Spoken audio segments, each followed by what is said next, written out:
We are live. Hello, everyone, and welcome once again to your Wednesday night webinar. Webinar brought to you by NOCD. NOCD, an online platform from the treatment of obsessive compulsive and related disorders. We work with OCD and body-focused repetitive behaviors like trichotillomania and excoriation or hair pulling and skin picking and hoarding. And our therapists get trained in all sorts of other cool stuff too, to support folks who have OCD and related conditions. We are happy to have all of you here tonight. And joining me tonight, back again, a former guest on her third appearance, I believe, on the webinar with me, Lisa de Guzman, professor, doctor, astronaut, and no, never mind, not any of okay. Hi, Lisa. How are you? Hi, Patrick. Good to see you again, and thank you again for having me on the show. Always fun to have a guest and to have people who talk about their own life and lived experiences and all sorts of fun things as well too. So thank you for being here. Thanks for having me. All right, let's go into it. Adam says, how do you cope with anxiety in the moment? I have extreme anxiety living with other people. In order to stop it in some way, I need to go and interact with them or make things right. Well, it says, I also have OCD, sexual orientation, maybe, or so combination of this is very hard for me. And I can't even sleep. What else should I do?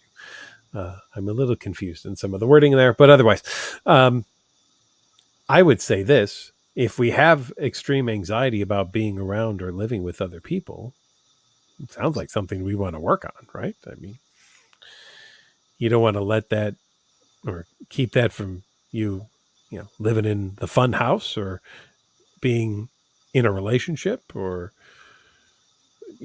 stopping you from living the life that you want to live. Of course, that would not be fun, right, Lisa? I mean, Not fun at all. Doesn't sound like a good time to me. I don't know what you think, but so and you say that you can't sleep. What should you do? And thank you. Well, I'm wondering this: if your lack of sleep is just being because all you're doing when you are maybe trying to stay over and there's other people around is thinking about the fact that, oh no, I'm not going to be able to sleep because there's other people around. What if I can't sleep? That would be awful and horrible, which of course is going to do nothing but interfere with your ability to sleep, as far as I can tell. But Lisa, maybe you have a different idea. I don't know. I appreciate your statement. It can be that anticipatory fear. Yes. Anticipating that we cannot sleep, and therefore we have that fear, we have that anxiety. Yes. What I would say is if the sleep is hard due to like things like ruminating, something very familiar to me, one of the things that has helped me just in terms of sleep, other than what you've also shared, Patrick, is just basic mindfulness before bedtime. Really just engaging my senses, write down a few things on a notepad just to let go of thoughts, if that's the case for you. Mm-hmm. Yeah. And, sometimes, people think in ERP work, we would never do things like that. We can. We just don't want them to become compulsions. That's all. So why don't we teach diaphragmatic breathing and muscle relaxation during ERP? Because then people will focus on those things and not on the ERP. And we want the full, genuine focus on the ERP experience. But if you like to do diaphragmatic breathing and muscle relaxation and mindfulness exercises, great. Go ahead, do them. Just not in the ERP time. That's exactly. Mm-hmm. Yeah, we're never going to tell you not to do those. Unless there's a therapeutic reason not to do those things. Right? Jack says, I feel like I'm constantly ruminating and can't stop. I haven't been able to say I feel relaxed for 4 years now. Whatever I do, wherever I am, it feels like my mind is occupied with something. I never experienced this before you started having OCD symptoms. What is this? Boy, I got a lot of ways to go with that. But thoughts, Lisa? What do you want to throw on that one? First thought, it's recognizing you're ruminating, which it sounds like you're already noticing that. And it's for me and for the folks that I work with in terms of members here, ruminating is about looking at the past, looking at the future, worrying, trying to fix something, trying to plan for something. It's about uncertainty here, practicing uncertainty, not to have 100% certainty, acknowledge the possibilities. The other thing that, and this is kind of tongue in cheek, but sort of real too. I also haven't felt relaxed for 4 years. I don't know about you, Lisa. Lisa fell off her chair. Hold on, she's back. Probably 10 years, but it's layered with not just OCD, but also with some other things. But 10 years. Yeah. I mean, when Susan got diagnosed with cancer, relaxation just went out the window. For me, it was gone. There was from her first surgeries and illnesses till we figured out what it was. That was 6 years of no relaxation whatsoever. Absolutely. Now, I'm not saying that, Jack, to compare here of look at what I did. I'm saying that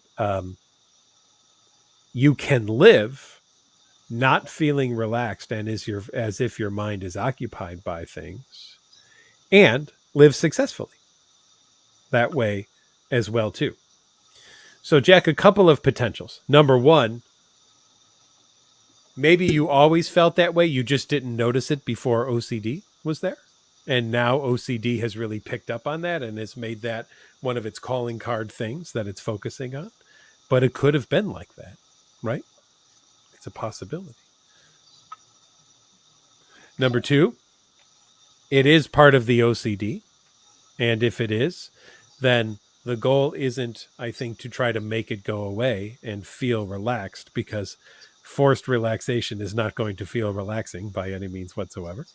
So we're going to learn how to maybe not feel as relaxed as our brain is telling us that we should feel, right? Because can someone with OCD ever feel as relaxed as their OCD tells them they need to feel in order for everything to be okay? I think not. And therefore, I wouldn't even want to set that as a goal of something that we would want to try to achieve.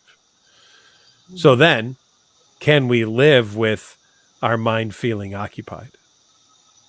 We can. That might become the focus of treatment. What would you add to that, Lisa, though? What do you think? I appreciate all of those things that you stated. It depends on the content, and seeking treatment for this is really just so helpful to target what can work for you and practicing skills over time. That's what I've learned most about doing my own ERP work as well. Yeah. Yeah.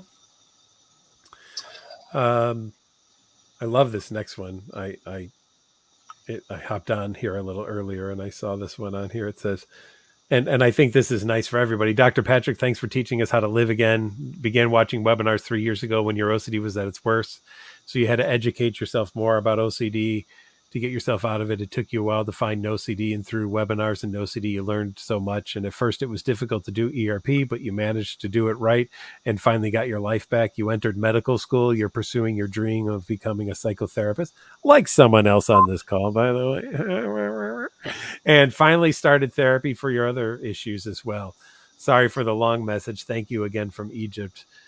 So to everyone, you can definitely heal from OCD, even get better than before. The route is difficult, but there's hope. I love that. That is awesome. Mm-hmm. Oh, heartwarming. Yeah. Isn't it? Yeah. Mm-hmm. It's lovely. Thank you, Seal. And I hope everybody hears that as well, too, that there is a way out, which is wonderful.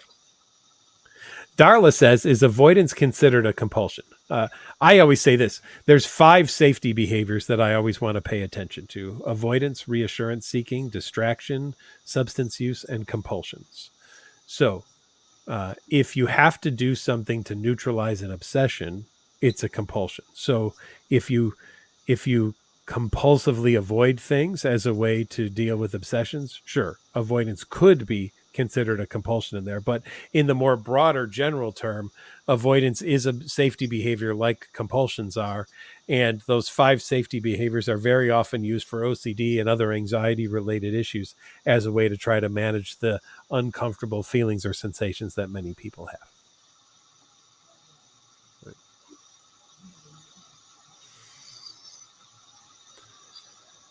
Beth says your brother is sick again. Beth, by the way, Lisa has was stuck in her home for years with after COVID, and now is going out and about and living in the world, and so that's awesome. But and she says he's sick again. But no, Beth, why are you hiding in your room? Beth, here's the challenge.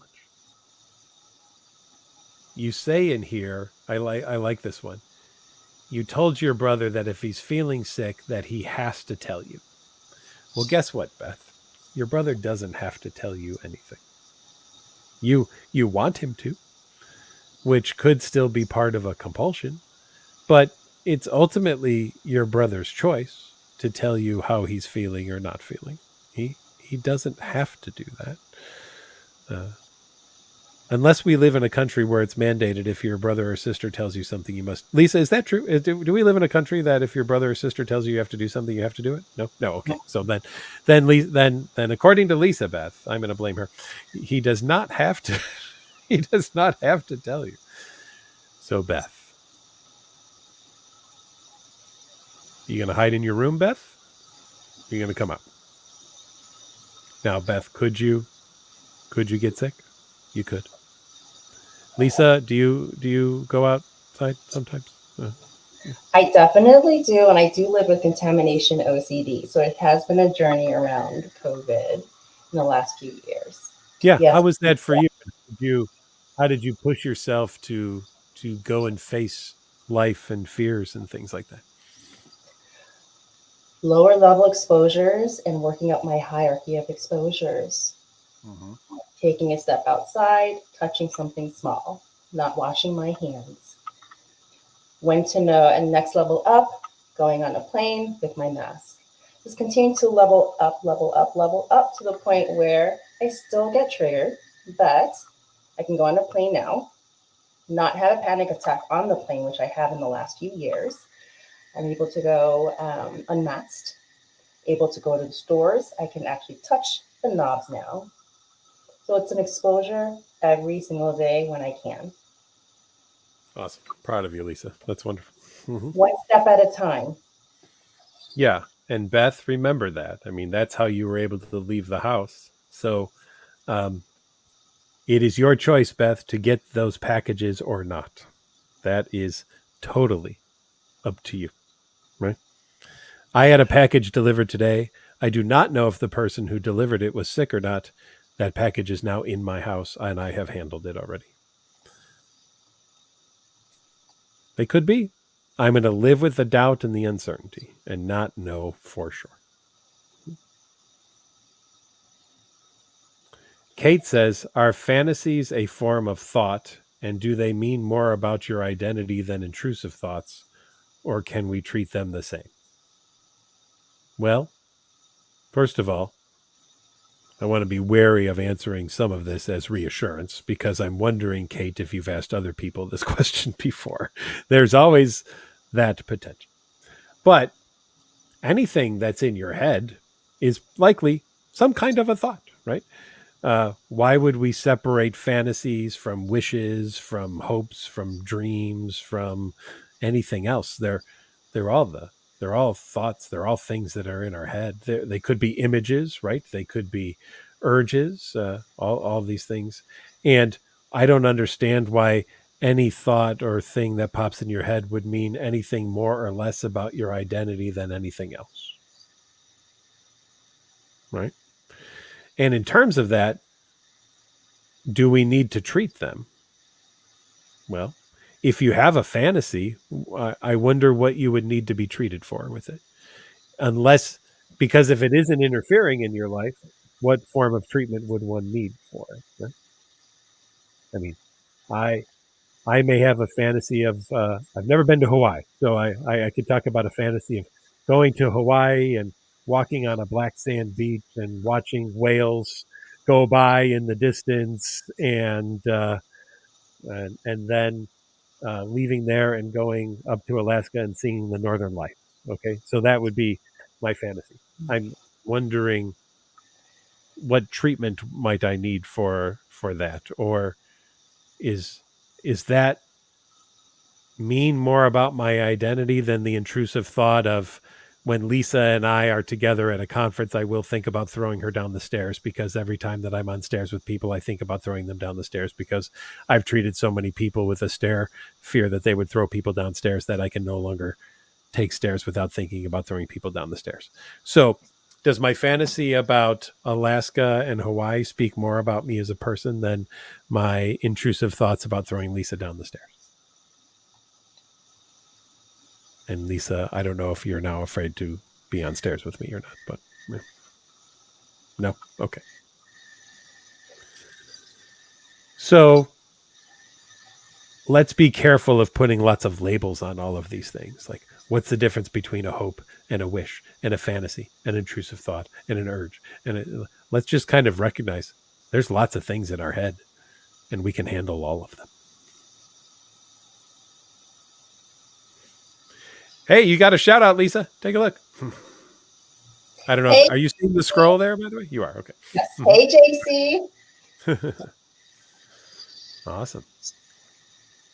Steven says, sometimes I get so anxious that I avoid doing work tasks. Then I find I get more anxious. Ha! Well, imagine that. I love that one. How can you force yourself to do the work and deal with the anxiety?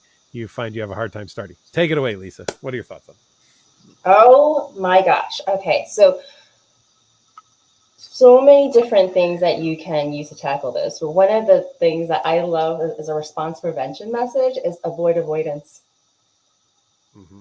Avoid avoidance and just get started. The more we sit with something and avoid that something, the more we might potentially think about it, the more we'll still have those feelings later on. So it's a bit of that vicious cycle that we talk about with the avoidance cycle. Just get started. 1 minute at a time. And my other comment is, anxiety is not a bad or good thing. Anxiety is just a feeling in our body, an emotion in our body. It's good information to be curious about that. There can be healthy anxiety and unhealthy anxiety, but all the same, it's good information our body is sharing with us. Mm-hmm. And Stephen, I'm always intrigued when people have the level of insight that you do, which I love. You find that you get more anxious when you avoid doing things. So you could do something and feel anxious, or you could avoid doing something and feel worse. And isn't it always fascinating that you seem to avoid doing something and then feel worse? But I'm going to bet you one thing: the avoidance of doing something, maybe even for a few milliseconds, feels better than doing it does when you start doing it. So, Stephen, you've got to make some decisions here, which is a few milliseconds of relief worth feeling worse or not? Now, sometimes people have had trouble making a choice. I've even introduced sometimes in therapy a coin toss. If you've got a task for work, flip the coin. Heads, you do it right now. Tails, you put it off for 5 minutes and you do it then. If you don't do it, you must then put $1 into an envelope, and at the end of the week, you must take whatever dollars were collected in the envelope and send it to the opposite political party headquarters for which you will be voting for in the next election. Now, Stephen, you may say, oh, that sounds terrible. Oh my God. Now, isn't it interesting? A few dollars to whatever party you're not going to vote for is more motivating than all of the anxiety and the discomfort that you're describing feeling by not doing work tasks. Isn't that fascinating? So, Stephen, that would be my advice. That's what I would suggest you give a try to and see what you think. See how that works, and if that helps you to make some decisions. What do you think, Lisa? What would you throw I on that? love that one. I silently That's a just favorite of mine, by the way. I've had people send $1 to the opposite political party, and they're steaming. Like I could see the steam coming out of their ears. They're red, and they're like on the phone, and they got their, and I'm with them as they walk to the mailbox, and I watch them put it in and put the flag up, and now we're going back inside, and we're not going back to get it, and sometimes we look out the, we're like, the mailman's there, and now that $1 is more motivating to them than all the anxiety and all the discomfort and all the guilt and all the shame that they feel. That one stupid little dollar somehow flips the switch. So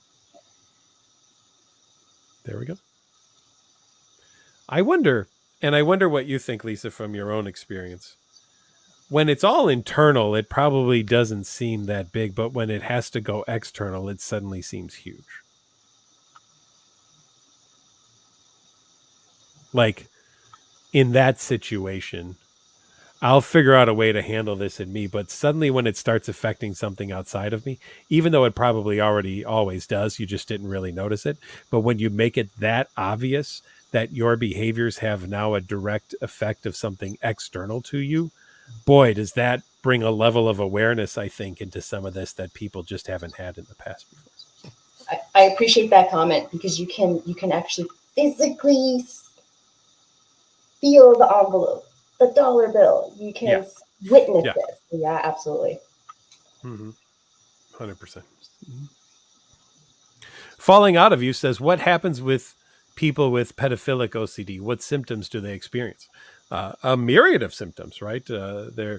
It could be anything from a fear of what if I were to do something, or what if I did something and I don't know that I did it, or what if one day I want to do something even though I don't want to do it now, or should I never have children because what if in the future I have an inappropriate thought about my own child, or what it there's a endless list there falling out of you that people could potentially have in terms of whatever kind of symptoms with pedophilic OCD. And then there's probably an endless list of compulsions that people would do too, ways that they would avoid or seek reassurance or distract. I even had someone who, without any evidence of anything, went 3 times to his district attorney to ask the DA if the FBI might be following him for something that he thought about one time, which he knew logically was ridiculous, but just in case, might be nice to know. James says, I have a difficult question. I'm really worried if someone is mad at me. What is good ERP? Now, before we get into that, Beth comment says, James, you have to sit with the uncertainty of not knowing, maybe, maybe not. So, Beth, I'm going to ask you to apply that same advice you just gave to James to yourself. Otherwise, Beth, if you're not going to apply the advice you gave to James to yourself, then my challenge to you for the rest of this webinar, and I know how supportive you are of everyone else's, you are not to give advice to anyone else for the rest of the webinar until you take the advice yourself. We'll see how that goes. Lisa, I might be mad at you. How are you going to handle that? That's my emoji sign. I don't know. If it happens, we'll deal with it then. I don't know. But what if I am mad at you? You may or may not be mad at me. I might be. Shouldn't you be worried about that? If it happens, we'll go from there. Okay. James, I wonder what there is to worry about. And what it means to you that somebody might be mad at you, right?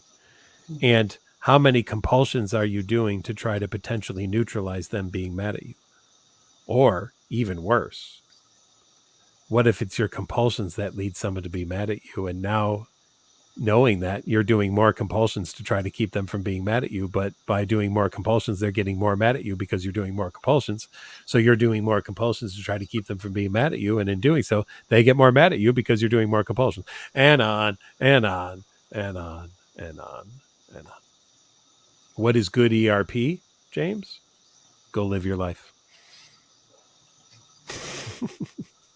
Lisa does not know what I am thinking about her, and I'm going to bet after this webinar, she's going to go and live her life.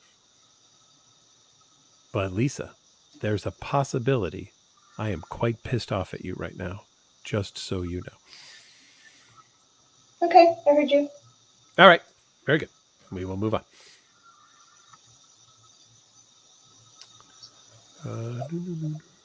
Oh, we've got people from Beirut, Lebanon, too. Nice. Hey, everyone from overseas. Wonderful.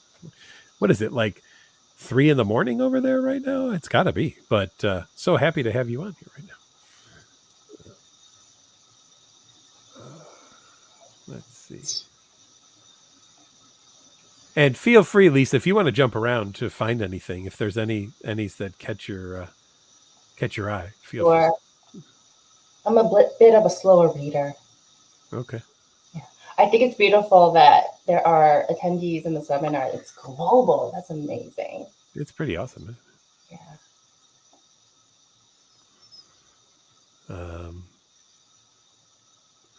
Oh, here's an interesting one. I have sexual orientation OCD and I'm a Christian. It's hard for me to let go of these thoughts and enjoy my life. Is it normal for Christians to have sexual orientation OCD? Let's just put this. Can anybody have sexual orientation OCD? What do you think the answer is, Lisa? Yes. Absolutely, okay. Yes. There we go. It doesn't matter if you're a Christian or a Muslim or Jewish or Baha'i or Jainist or Hindu or anything else, right? OCD does not care. And it's beautiful having you here tonight, Lisa, to talk about this. OCD does not care about your culture. It does not care about your background. It does not care if your parents were of same or different races or religions or anything. OCD doesn't care. All it wants to do is create doubt and uncertainty. And what's a great way to create doubt and uncertainty in people? Well, what if I were to have killed someone, harmed someone, run someone over with a car? What if I were straight or gay or bi or trans? What if I were to think a child is attractive? What if I were to walk too close to a child one time? And did I do that because it meant I wanted to abduct them and take them into the park and have sex with them? What if I were to, and there's an endless amount of what ifs that go on here. So it's not about, is it normal for anyone to have any kind of OCD, right? It's OCD is going to know what is your trigger, what are important things to you, and it's going to attack the hell out of it. And that is exactly what it is going to do. Mm-hmm.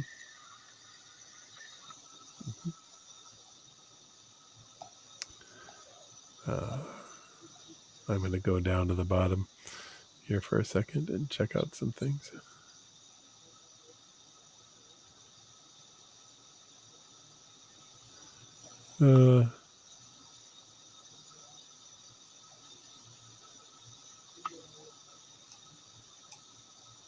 Let's see.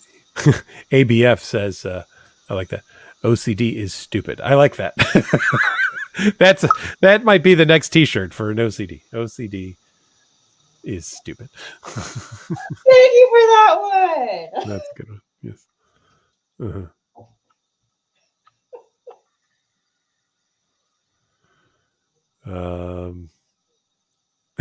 Beth says, I'm being punished. Ha ha ha. Yes, Beth, you are. Yes, I've called you out, just so you know. Beth also says she's been put in webinar jail. Yes, you are.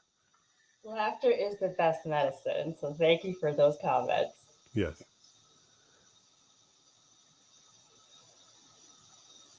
I like this. Ashton says the key word is you use the word awareness. It really has taken so much awareness of what my brain is doing.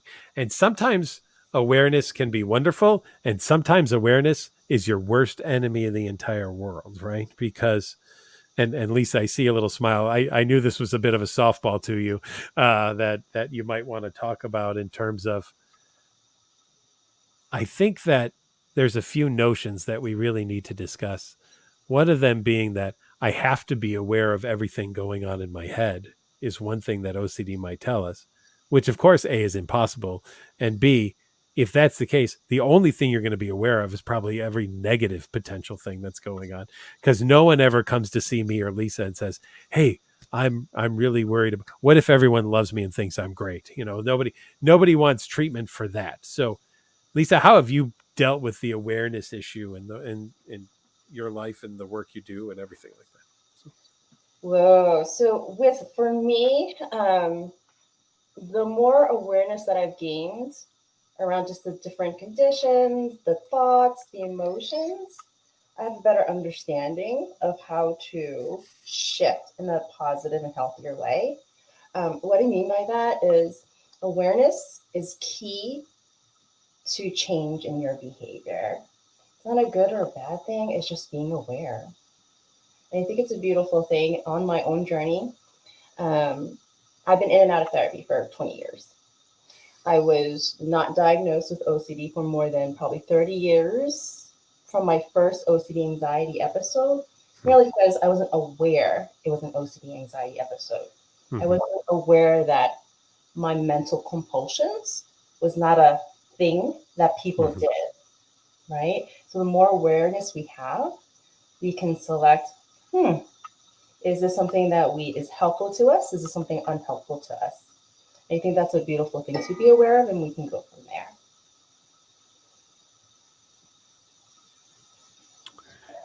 Danielle says, "What's the easiest way to be able to cope with a child that has oppositional defiant disorder and has a hard time doing homework with having meltdowns or shutting down?"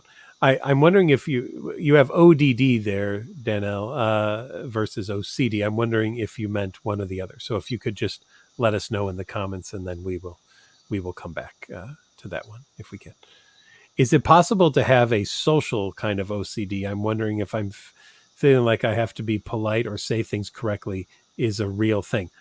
Well, sometimes we call that moral scrupulosity, and you could look at it in two forms. There's social anxiety disorder, where we're maybe afraid of being judged or evaluated in social situations, but social anxiety would really have more on an avoidance kind of thing, or a high use of substance use as well too, for a lot of people with social anxiety, versus a moral scrupulosity, which would be intrusive thoughts that people are having, um, intrusive thoughts, images, and urges about what if I were to say something or do something socially that would be bad, and then doing compulsions to constantly be neutralizing those types of things as well.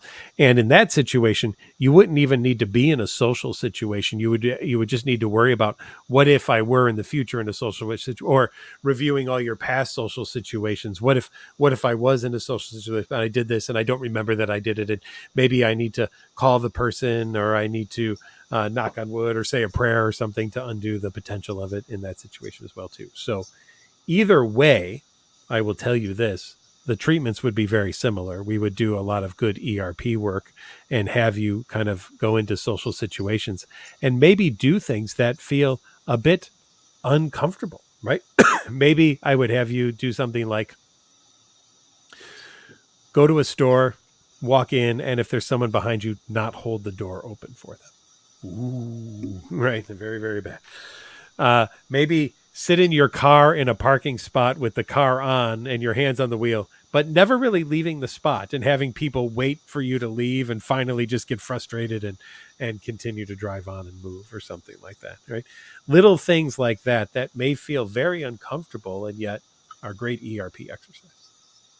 Thank you for that. I was just totally laughing because I actually did that as one of my exposures in the past few years.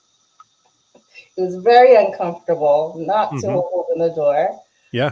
Not to even apologize. No, don't even look back. Just walk. Mm-hmm. Just keep on going. Very, Yeah. very uncomfortable. Mm-hmm.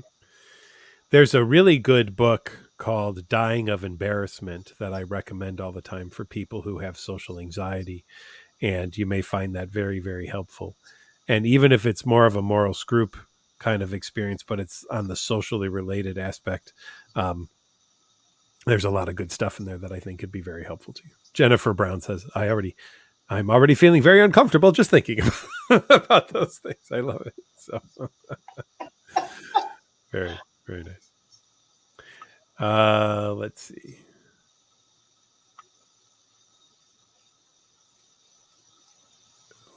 Does OCD and derealization go hand in hand? I have this fear of going crazy and I'm so hyper aware of everything around me. Well, you could definitely have a fear of derealization or depersonalization. And of course, in that fear, constantly be assessing your body and yourself to see if you're feeling attached to yourself or your environment. And anything that feels even slightly off will lead you to probably start to become very anxious and maybe consider some kind of compulsion to try to bring yourself back into your body or into your environment. So I would do some interoceptive exposures with people in that situation to create some feelings of derealization or depersonalization, like 5 minutes of hyperventilating, breathing through a straw, maybe spinning for a little while. Going on YouTube and watching something called natural hallucination is really cool too, and just follow the directions on the screen. I promise that nothing pops out at the end to scare you or anything like that. It's not like that. So, but there's some really cool things there that are good. Does staring OCD get better? Henry asks. I believe so.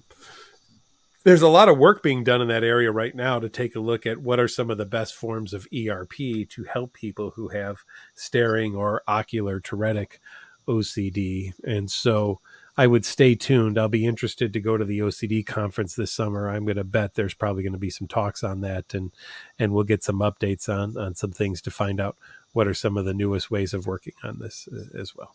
So.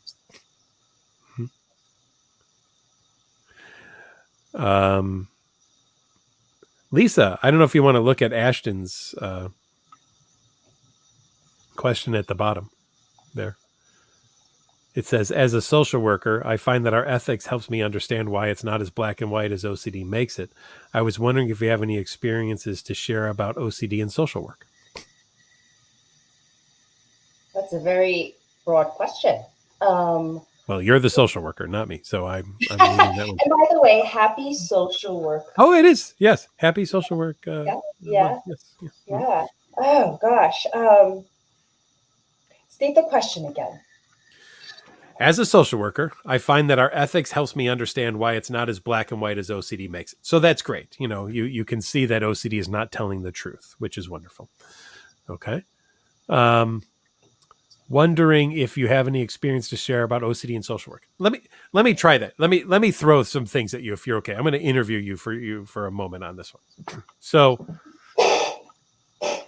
many people will go into, there's that noisy. Lisa has the noisiest chair, everyone, by the way. It's like a New Year's Eve noisemaker.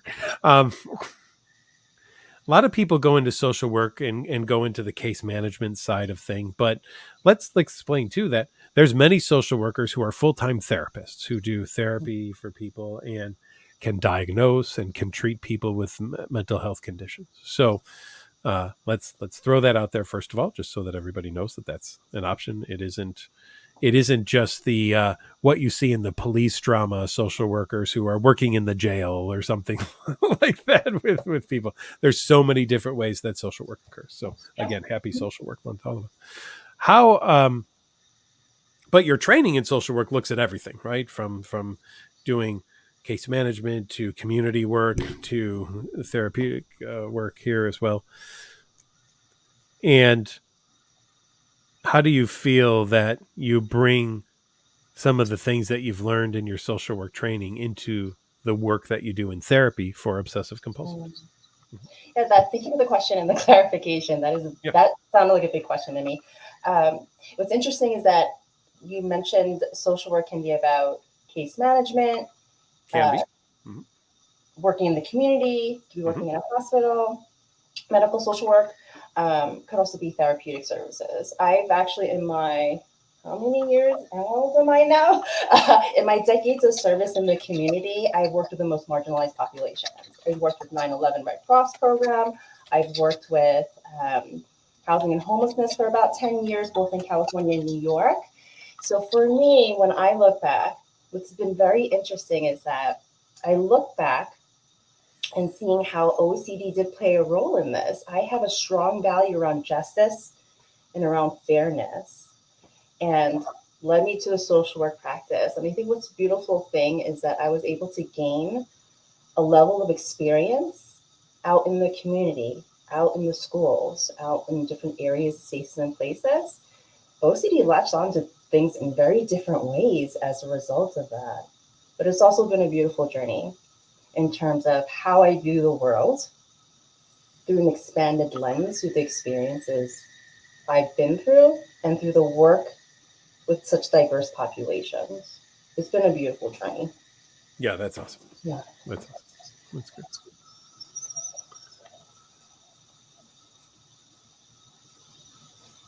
Lady says your son is a NOCD patient. Awesome. He's having a hard time with his intrusive thoughts and feelings, that they are true, but he has to put in the work and do the ERP therapy. Yeah, absolutely. And we know that when people start ERP, it's difficult, right? It is not a touchy-feely therapy. I just want to throw that out there for everybody. It is a, oh, that bothers you, let's go do it therapy is what it really is. But why do we do that? I mean, what is the rationale behind it? Well, I'll tell you a couple of things. Number one, I don't know of anyone who's ever been talked out of OCD. No, I'll just throw that out there. I know people have been behaved out of OCD, but I don't know anybody who's been talked out of OCD.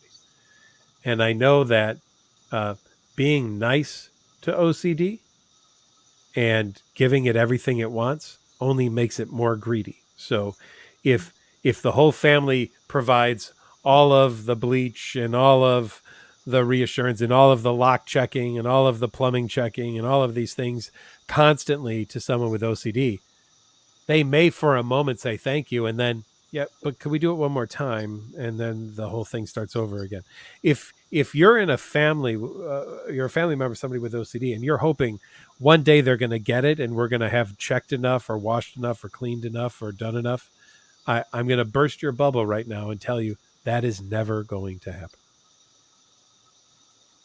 And I don't like sharing that news, but I want to speak the truth. That is not going to happen. So it isn't about giving OCD what it wants. It's about teaching the person who has OCD not to give OCD what it wants. And of course, OCD is going to throw a tantrum and be a pain in the Badinsky when you start to do this, right? And so that's why we say to people all the time, your goal is to become comfortable with being uncomfortable. Mm-hmm. That's what we really need. It's got to be that you become comfortable with being uncomfortable. And when you learn that you can handle being uncomfortable, hopefully you're not so uncomfortable anymore. But if you're afraid of it, well, it's going to keep grabbing and grabbing and grabbing.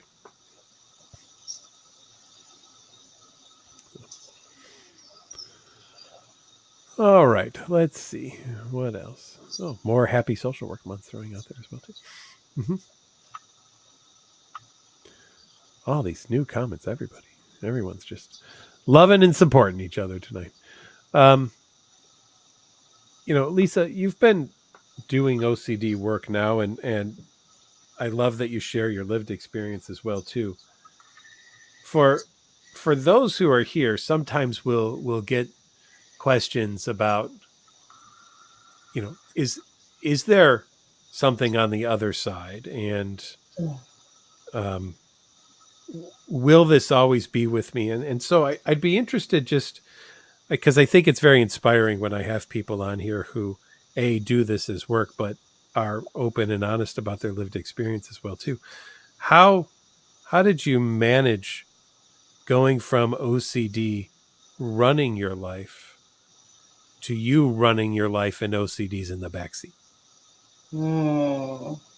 ERP treatment. Do my own work now. But I do want to say, in my journey, I was in and out of therapy for over 20 years, and it wasn't just the undiagnosed OCD. That was part of my journey.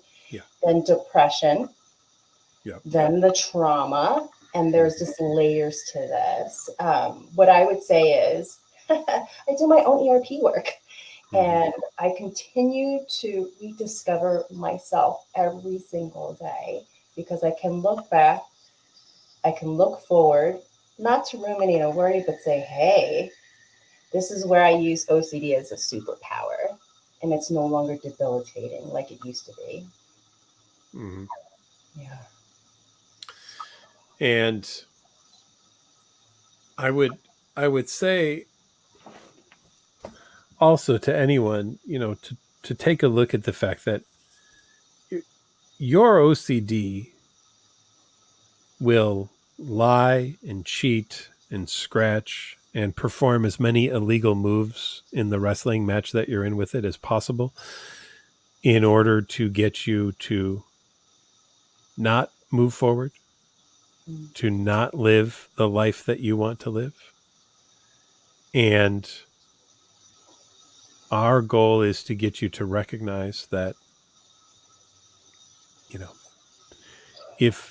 if OCD were really true and were really real in the things that it tells you, why would I have a job?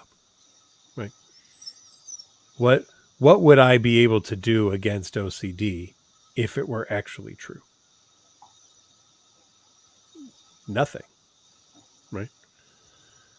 But due to the fact that OCD is there's so many nasty words I want to call it right now. I'll just say a liar. I almost lost it, Lisa. I almost lost it. But due to the fact that OCD is the liar that it is, and the convincing liar that it is at that fact, it keeps so many people stuck. And that's what I really want everyone to leave here tonight and really recognize, is that you could do everything OCD wants you to do and still be stuck in the same place. Or you could do what Lisa described, ERP. And I won't say that ERP is a guarantee out, right? I never make guarantees to anyone. But at least ERP offers you a chance not to be stuck, where compulsions only offer you one opportunity, which is to stay stuck. Right. So if you want to stay stuck, do more compulsions. Do everything that OCD wants you to do. Even if OCD tells you by doing that, you'll feel better. That's the lie, by the way. And remember, OCD is a liar. Or you do the ERP.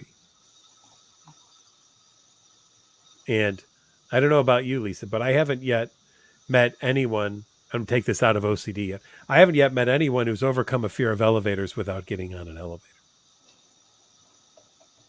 Right. Now, maybe you have. I don't know. But by the laughter, I'm going to go with no, you have not.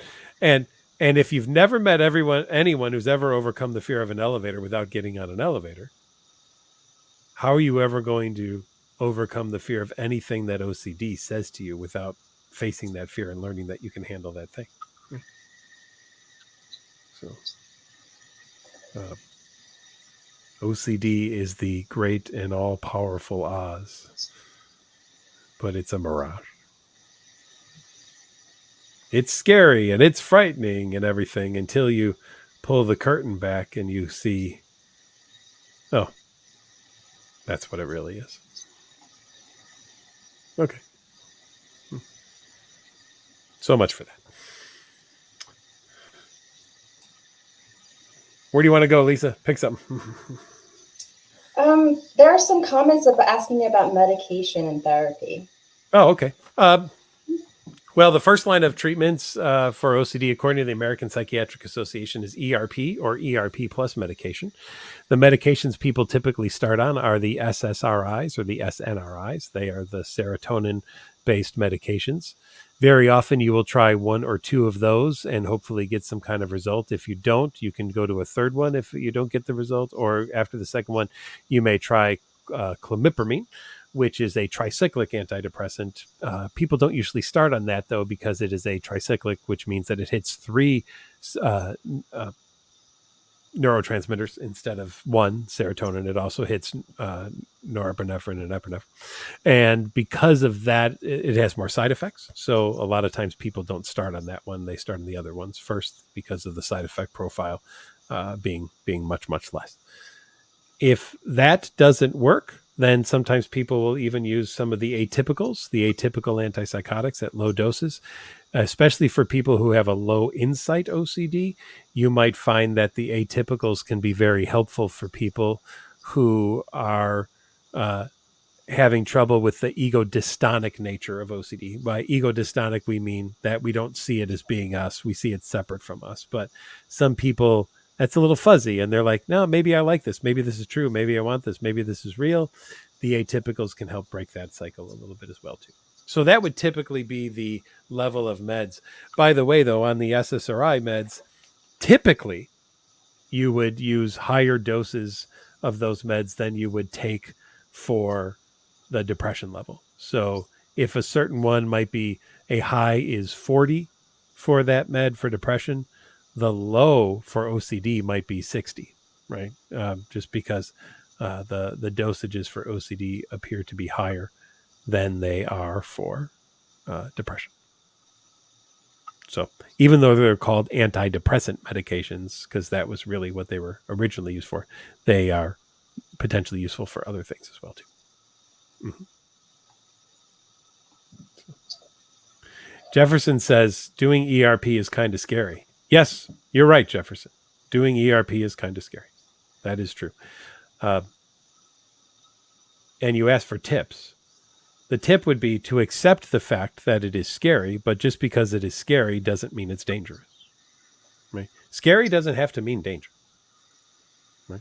Getting on a on a really awesome roller coaster might feel scary, but if it puts you in danger, well, then that amusement park is pretty stupid, because they'd get sued a lot if that was the case, right? So, and I like Ashton says, it's terrifying, but it opens the doors to your life. So that's awesome. So we'll take terrifying, we'll take scary, all those kinds of things. Jimmy says, you struggle with disgust OCD. When you go pee or poop, you wash your hands 5 to 6 times. Showering takes 40 minutes. It's fun to say pee and poop, isn't it, Lisa, by the way? Showering takes 40 minutes. Also, when you have to fart, you feel like you might have pooped and you go check or change your clothes. Jimmy, thank you for my favorite question tonight, just because I'm like a 12-year-old and the word fart makes me chuckle every time I hear it. So, and Lisa as well. So, Jimmy, it may feel that way. And you say that word right there. Lisa, one of my buzzwords, by the way. It feels like doesn't mean it is.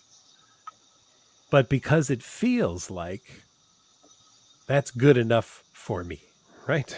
And so therefore, I will trust it as truth. Well, I'm going to go back to a discussion we had earlier, Lisa. I'm going to turn the tables. Lisa, it feels like you're mad at me and that you want to punch me in the face. Now, does anyone have any proof of that? Was anyone else thinking that, wow, Lisa is really pissed at that guy tonight? I don't get it. What's going on? But Lisa, as long as it feels like it, it'll be true to me, because you know what? It does feel like it. And this is one of the trickeries of OCD. If it feels like it, it must be true. So, Jimmy, when you're ready to deal with that disgust, You wash your hands less. You shower less. You fart with a vengeance without checking your drawers to see if you left a little shart behind or anything of that nature whatsoever. You just let it be. And you be like everyone else in the world who farts in the car and at the mall and in the movie theater and at school and doesn't raise their hand and go, excuse me, Ms. Guzman, Mr. Guzman, excuse me, I farted. I'm going to go to the bathroom and just check my pants to make sure I didn't shart. I will be back to class in a minute. And if I did, I'm going to run home, change my pants, and then I will be back. All right. No, that's not what you do. You know what? Sometimes I fart during therapy sessions, Lisa. I'm going to admit this out loud. If you're one of my patients, now and then I fart while we're talking to each other, just so you know. Right? And I don't check my pants. Now, Jimmy, we want you to try that. We want you to be like that. This is what it means for you, Jimmy, to be brave. Remember, to be brave, first you have to be afraid. And if you're afraid because that disgust is so awful and horrible, feels so overwhelming, you don't think that you can handle it, you can go down to 4 hand washes instead of 5, right? And then, Jimmy, you can even do what we said earlier. If you go to 5, you have to put $1 in an envelope, and at the end of the week, you got to send that envelope to the opposite political party for which you'll be voting for, right?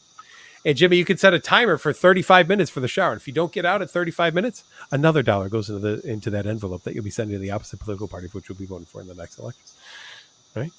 And you could check your pants after every 2 farts, not after every fart, and see what happens. And build that to those types of things so that over time, you're being like the rest of us. You pee or you poop and you wash your hands and then you leave the bathroom.